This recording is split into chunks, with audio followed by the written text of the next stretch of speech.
Hello नमस्कार दोस्तों, all study channel पर आप सभी का स्वागत है। आशा करते हैं आप सभी अच्छे होंगे।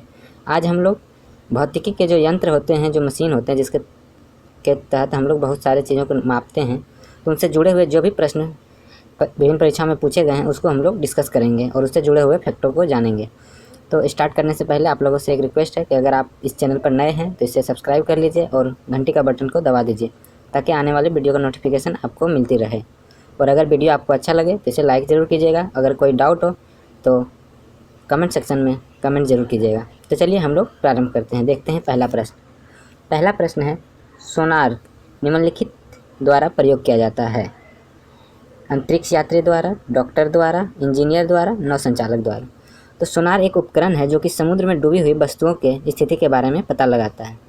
तो ये किसके द्वारा प्रयोग किया जाएगा? नौ संचालकों द्वारा। ठीक है, चलिए इससे जुड़े हुए कुछ फैक्ट को देख लेते हैं।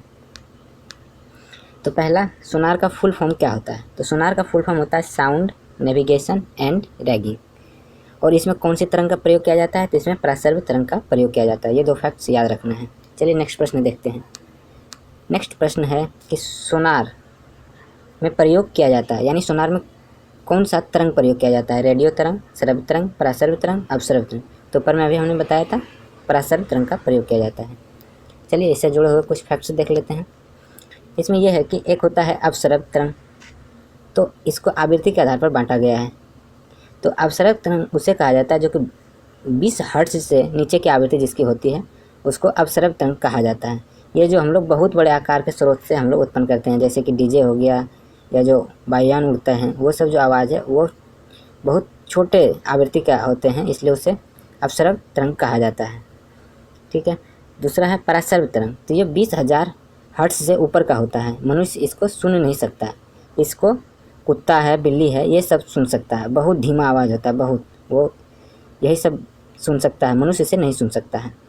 मनुष्य को सुनने के लिए जो उपयुक्त होता है उसे बोला जाता है श्रव्य तरंग। तो इसकी आवृत्ति होता है 20 हर्ट्ज से 20,000 हर्ट्ज, जिसको कि मनुष्य सुन सकता है। ठीक है, नेक्स्ट प्रश्न देखते हैं। नेक्स्ट प्रश्न है, वास्तविक बाष्पोत्सर्जन मापक यंत्र है, यानी जो बाष्पोत्सर्जन होता है उसको किस यंत्र के द्वारा मापा जाता है? तो इसको लीसीमीटर के द्वारा नापा जाता है। ठीक है, चलिए इससे जुड़े हुए कुछ फैक्ट को भी देख लेते हैं। तो इसमें एक आया था हिप्सोमीटर। तो हिप्सोमीटर क्या करता है? जल के क्वथनांक ज्ञात कर ऊंचाई का मापन करता है, यानी ऊंचाई बढ़ने पर किसी भी द्रव का क्वथनांक में परिवर्तन होता है। तो अगर क्वथनांक आपको पता है तो इस उपकरण के द्वारा आप ये पता कर सकते हैं कि हम कितनी ऊंचाई पर हैं। ठीक है, एक है गायरोस्कोप। गायरोस्कोप से कोणीय वेग का मापन किया जाता है। ठीक है, चलिए नेक्स्ट प्रश्न देखते हैं। नेक्स्ट प्रश्न है, ध्वनि की तीव्रता मापने वाला यंत्र कौन सा है? तो ध्वनि की तीव्रता मापने वाला यंत्र ऑडियोमीटर है। ऑडियोमीटर के थ्रू हम लोग ध्वनि की तीव्रता को मापते हैं। क्रोनोमीटर एक है जिसके थ्रू हम लोग समय का सही रूप मापन करते हैं। जो समुद्र यात्री होते हैं या फिर जो एरोप्लेन में जो लगा रहता है घड़ी, वो क्रोनोमीटर होता है जो कि एकदम एग्जैक्ट टाइम का बताता है।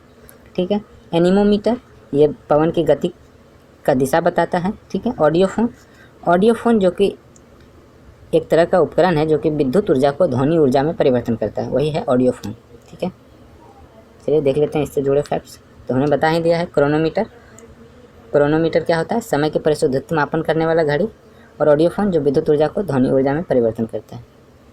चलिए नेक्स्ट प्रश्न देखते हैं। नेक्स्ट प्रश्न है, पायरोमीटर किसके मापन में प्रयोग किया जाता है? तो पायरोमीटर एक उपकरण है जिसके थ्रू ताप का मापन किया जाता है।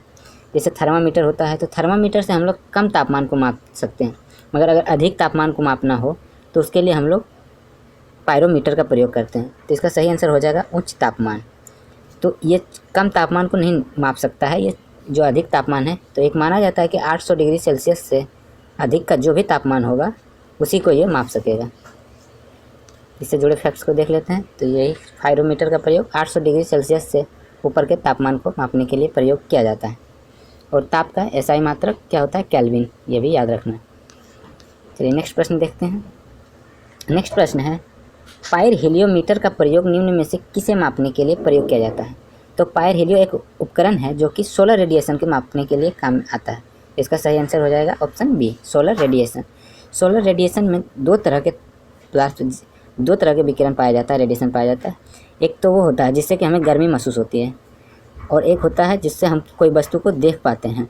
तो जो अवरक्त विकिरण होता है उसके थ्रू हम लोग को गर्मी महसूस होता है, और जो दृश्य विकिरण होता है उसके थ्रू हम लोग कोई भी वस्तु को देख पाते हैं। तो ये आप लोग जान लीजिएगा। चलिए नेक्स्ट प्रश्न देखते हैं।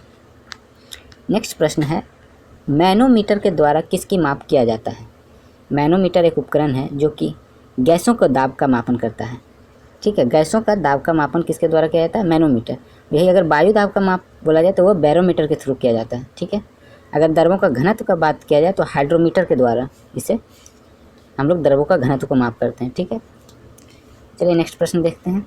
नेक्स्ट प्रश्न है 8 नंबर, वायुमंडलीय दाब मापने के लिए किसका प्रयोग किया जाता है? तो अभी हमने ऊपर में बताया था वायुमंडलीय दाब मापने के लिए बैरोमीटर का प्रयोग किया जाता है। हाइड्रोमीटर से द्रव का घनत्व, मैनोमीटर से गैसों का दाब, हाइग्रोमीटर से जो वायुमंडल में आर्द्रता पाया जाता है यानी ह्यूमिडिटी, जो वाष्प के कण कितना है उसे मापने के लिए हाइग्रोमीटर का प्रयोग किया जाता है। चलिए नेक्स्ट देखते हैं। नेक्स्ट प्रश्न है, दूध का घनत्व किसके द्वारा मापा जाता है? इसे आप लोग सभी जानते होंगे, यह है लैक्टोमीटर। लैक्टोमीटर के द्वारा हम लोग दूध के घनत्व को मापते हैं। ये किस सिद्धांत पर कार्य करता है ये भी पूछा जा सकता है। ये पल्लवन के सिद्धांत पर काम करता है, इसे आप याद रखिए।